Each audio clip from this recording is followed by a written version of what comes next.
Hello and welcome to another King Motors RC product instructional video. Today we're looking at the Dark Knight Special Edition Baja Buggy. We are outside. Why are we outside, you might ask? It's because this thing is massive. It's massively huge. I have no way of shooting this inside my house, so we had to move outdoors to my patio table. With that said, I'm sure you're not here to listen to me ramble on, so let's go ahead and show you what's in the box when you get it. Inside the box you get the aluminum wing. It is not installed, but all you need is these wing mounts, the two body pins that hold it on, and you're golden. Inside the box you also receive a bag full of nuts, screws, washers, pins, E-clips, C-clips. Should you lose any screws or anything like that, you have it covered. You have the extra screws to put it back together. You also get the wheel wrench, an extra air cleaner, and these nuts. Should you lose your nuts, you got these nuts to replace them with. Alright. You get a spark plug wrench, a multi-function tool. You also get Allen wrenches and an AC adapter to charge up the battery. The battery is already installed in the vehicle. It has not been charged. You will want to charge it for at least 4 to 6 hours before you go playing with it. Very important. Should the battery go dead, the failsafe will not engage and your vehicle will go off and just take off on you. And you can watch the beautiful piece of machinery that you just bought go bye-bye. So make sure you charge the battery for at least 4 to 6 hours. It is a 6-volt, 3,000 milliamp battery. You get a fuel bottle to mix your fuel with. It is very important that if you use synthetic or you use conventional oil, that you run a ratio of 25:1. I can't stress it enough that 25:1, if you don't get it right, the vehicle won't run properly. You could damage the engine, and to tune it might be a little bit difficult for you.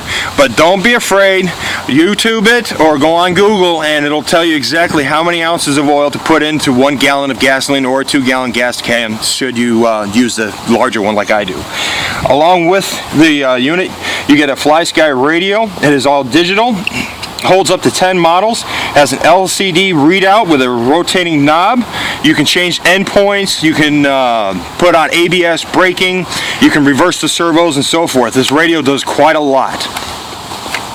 With the radio, you got a manual on CD. You also got the antenna tube and the binding strap.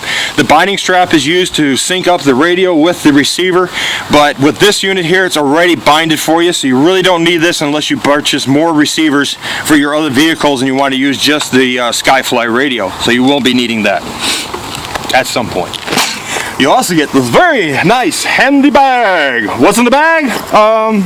I don't know. I never opened it, to be honest with you. Oh, I zipped it the wrong way. Inside the bag, you get a strap. Isn't that nice? Isn't that nice? This bag here would be used to hold your fuel bottle, your tools, and your radio when you go out to the field, so you're not fumbling around with all that stuff trying to carry it in your hands. Enough with me rambling on what comes inside the box of the machine. You came here to see this. I mean, this is sexy. You get aluminum bead locks on all 4 tires, not only in the front, but you get aluminum bead locks in the rear. The main wheel is made out of plastic, but these are aluminum. In the back of the machine, in the back of the machine, you get the sexy Thor. The Thor exhaust system. It has 2 ports coming out the back of it. It is sexy and beautiful. I just can't express that enough. To go along with the theme of the Dark Knight, you get the aluminum shock towers, strut braces, upper and lower control arms in here, and the upper plate is also themed the Dark Knight as well. You have a CNC machined heavy-duty 6mm thick engine mount. The heart of the machine itself is a 30.5cc 2-stroke motor. This is the kind of motor you will find on a weed eater. This motor, being a 30.5cc, will allow you to move the vehicle at excess of 40 miles an hour. That is just insane. Let's see here. Inside the transmission, you get a aluminum diff housing with hardened steel gears. Behind the clutch and spur gear casing, you'll find steel gears, not plastic. You got steel gears in here, not the plastic cheap ones that are going to just strip out on you. It's got to be able to handle all the power that this motor is going to put out.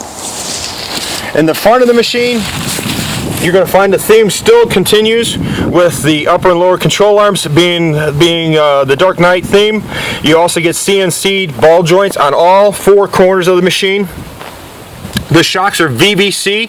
What that means is, yes, you can change the tension of them, but inside you can change the valve opening, which will allow you to run stiffer or harder depending on the terrain that you're riding on. There are full ball bearings throughout the whole machine in the transmission and each wheel points. In there is your radio box. It is sealed. It is water resistant, not waterproof. You will charge your battery by lifting up this little flap here to exposing the connector. Just plug your charger into that. Again, 4 to 6 hours later, take it off. You'll be good to go.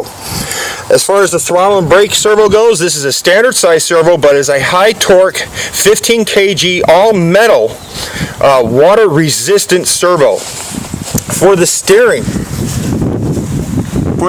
you get a huge 1/5 scale. 1/5 scale. This thing is like 4 times the size of a regular servo. It powers these massive wheels. It is a 35 kg high torque all metal servo, which is also water resistant. Okay, well, with that being said, you've seen the machine that you're looking at. I hope you enjoyed this video, and I hope you enjoy what you're about to get in the mail, such as I was when I got mine. So thank you very much for watching, and you all have a great day.